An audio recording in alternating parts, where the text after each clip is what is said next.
قرآن کریم کا تدریجی نزول جو پیارے نبی حضرت محمد مصطفیٰ صلی اللہ علیہ وآلہ وسلم کے قلب مبارک پر ہوا، اس کا آغاز اس وقت ہوا جب آپ صلی اللہ علیہ وآلہ وسلم کی عمر مبارک 40 سال تھی۔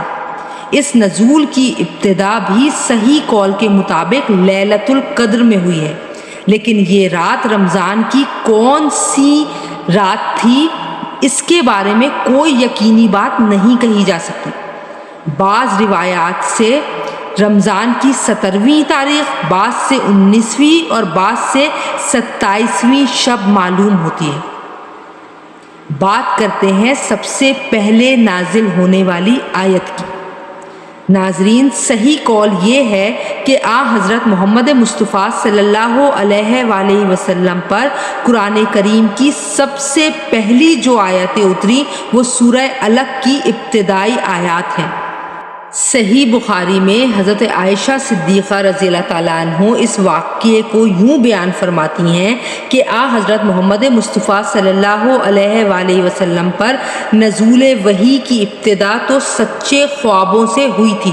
اس کے بعد آپ صلی اللہ علیہ وآلہ وسلم کو تنہائی میں عبادت کرنے کا شوق پیدا ہوا، اور اس دوران آپ صلی اللہ علیہ وآلہ وسلم غار حرا میں کئی راتیں گزارتے اور عبادات میں مشغول رہتے تھے، یہاں تک کہ ایک دن اسی غار میں آپ صلی اللہ علیہ وآلہ وسلم کے پاس اللہ تعالیٰ کی جانب سے فرشتہ آیا اور اس نے سب سے پہلی بات یہی کہی کہ اقرا، یعنی پڑھو۔ حضرت محمد مصطفیٰ صلی اللہ علیہ وآلہ وسلم نے فرمایا کہ میں پڑھا ہوا نہیں ہوں۔ اس کے بعد پیارے نبی حضرت محمد مصطفیٰ صلی اللہ علیہ وآلہ وسلم نے واقعہ بیان کیا کہ میرے اس جواب پر فرشتے نے مجھے پکڑا اور مجھے اس زور سے بھینچا کہ مجھ پر مشقت کی انتہا ہو گئی۔ پھر اس نے مجھے چھوڑ دیا اور دوبارہ کہا کہ اقرا۔ میں نے جواب دیا کہ میں تو پڑھا ہوا نہیں ہوں۔ فرشتے نے مجھے پھر پکڑا اور دوبارہ اس زور سے بھینچا کہ مجھ پر مشقت کی انتہا ہو گئی۔ پھر اس نے مجھے چھوڑ کر کہا کہ اقرا۔ میں نے جواب دیا کہ میں پڑھا ہوا نہیں ہوں۔ اس پر اس نے مجھے تیسری مرتبہ پکڑا اور بھینچ کر چھوڑ دیا۔ پھر کہا اقرا بسم ربک الذی خلق، خلق الانسان من علق، اقرا وربک الاکرم۔ پڑھو اپنے اس پروردگار کے نام سے جس نے پیدا کیا، جس نے انسان کو منجمد خون سے پیدا کیا۔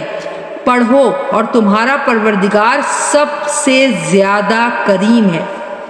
یہ آپ صلی اللہ علیہ وآلہ وسلم پر نازل ہونے والی پہلی آیات تھی۔ اس کے بعد 3 سال تک وحی کا سلسلہ بند رہا۔ اسی زمانے کو فطرت وحی کہتے ہیں۔ پھر 3 سال کے بعد وہی فرشتہ جو غار حرا میں آیا تھا آپ صلی اللہ علیہ وآلہ وسلم کو آسمان و زمین کے درمیان دکھائی دیا، اور اس نے سورہ مدثر کی ابتدائی آیات آپ کو سنائی۔ اس کے بعد وحی کا سلسلہ جاری ہو گیا۔